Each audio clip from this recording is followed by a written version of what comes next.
sketchbook yang isinya adalah kumpulan gambar-gambarku dari tahun 2017 sampai pertengahan tahun 2019.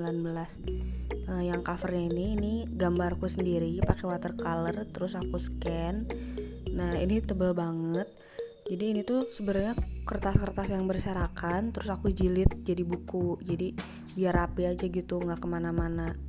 Nah, ini gambarnya aku bikin pakai watercolor covernya, terus aku scan di komputer.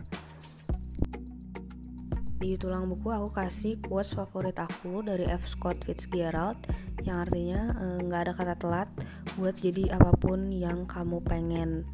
Nah, cover belakang juga sama. Ini quotes lengkapnya sih sebenarnya dari F. Scott Fitzgerald. Jadi intinya kayak gitu. Kamu bisa bisa jadi apa aja yang kamu pengen, dan gak ada kata telat buat itu. Aku suka sama quotes itu karena itu bikin aku ingat kalau tiap waktu itu kita selalu punya pilihan untuk membuat kesempatan baru dan lembaran yang baru. Nah, langsung aja kita buka isi sketchbooknya ini. Jadi ini adalah gambar-gambarku, ada gambar kerjaan atau sekedar ilustrasi atau hobi-hobi kayak gitu.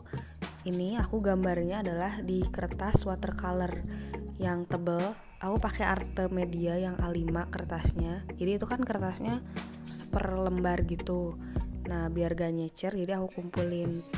Nah, ini adalah gambar-gambar kerjaan aku. Ini dulu zaman belum punya iPad, aku gambarnya manual pakai cat air.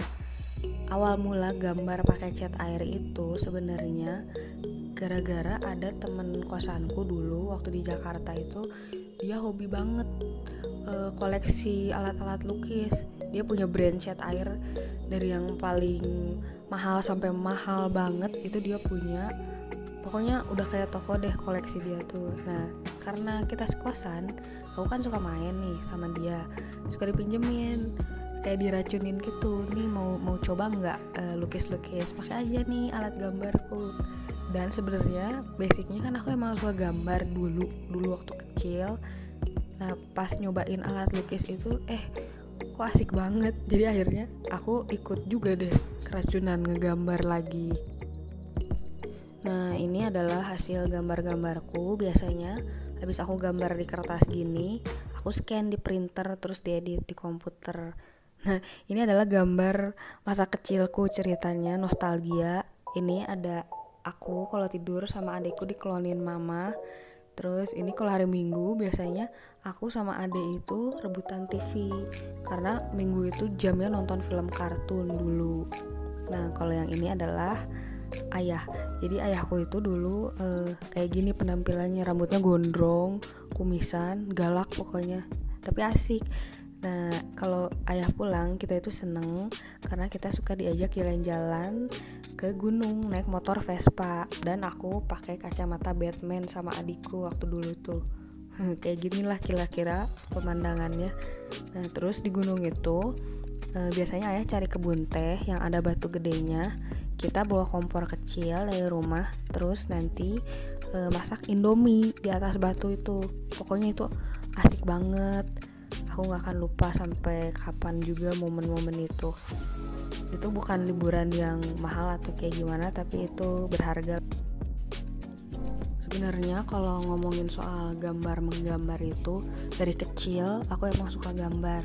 Bahkan waktu SD itu pas ngisi biodata, dulu waktu SD kan suka tukeran biodata, nama, alamat, makes, mikes, cita-cita kayak gitu. Saat teman-teman sekelasku itu hampir semuanya ngisi cita-citanya dokter, cuma aku doang yang ngisi cita-citanya itu adalah pelukis, saking aku suka gambarnya. Nah, tapi beranjak dewasa dan berpikir, dulu kan kerjaan ilustrator tuh belum umum kayak sekarang. Jadi kalau bilang pelukis itu bayangannya adalah kayak laki-laki yang gondrong di pinggir jalan jual lukisan pemandangan sawah, gunung kayak gitu. Dan image-nya itu pelukis itu kayak kurang jelas kerjaannya dan kurang menghasilkan. Jadi makin aku gede, SMP, SMA, kuliah, makin aku berpikir kayaknya cari kerjaan tuh, maksudnya sekolah tuh untuk kerjaan yang realistis aja deh, yang jelas-jelas aja. Jadi waktu itu aku kayak melupakan mimpi aku buat jadi pelukis, terus mengambil jalan hidup yang jelas kayak orang pada umumnya. Jadi lulus sekolah, kuliah, lulus kuliah, kerja. Dan ternyata setelah aku menjalani semua itu, udah lulus nih kuliah, dapet nih kerja. Ya emang kalau panggilan jiwa aja nggak ke situ, kayaknya emang nggak akan bisa betah lama gitu. Jadi ibaratnya kayak kamu itu tipenya monyet yang cocoknya gelantungan di pohon, tapi kamu memilih pekerjaan yang harus nyelam terus-terusan. Itu kan jadinya kayak gelegepan, kewalahan gitu kan. Ya ujungnya pasti kita itu bakal balik lagi ke panggilan jiwa kita. Dan bener kayak takdir aku tuh digambar ini. Aku dipertemukan lagi pas kuliah itu sama temen yang suka ngelukis. Terus aku coba-coba alat lukisnya dia, ternyata asik ya. Terus aku ngerasa kayak menemukan diri aku lagi. Nah dari situ aku ngegambar lagi. Dan ternyata ada yang pesen gambar aku tuh. Awalnya kayak, masa sih ini ada yang beli gambarku. Awalnya 1, lama-lama 2, 3, terus lama-lama banyak. Kayak misalnya ada temen aku yang nikah, terus dia minta aku ilustrasiin buat di undangannya. Terus lama-lama jadi banyak banget. Akhirnya aku jualan juga. Kalau yang mau lihat ilustrasiku yang dijual itu, kalian bisa klik link tokoku, ada di Shopee, Musbolo BDG namanya. Ini sebenarnya baru 1/4 dari sketchbookku. Aku akan bagi videonya jadi beberapa part, karena kalau disatuin kayaknya bakal panjang banget. Takutnya bosen juga kan yang nonton dengerin aku mengoceh. Jadi segini dulu. Terima kasih buat yang sudah menonton. Nanti nextnya bakal aku taruh di video yang part 2 dan 3 ya, lanjutan.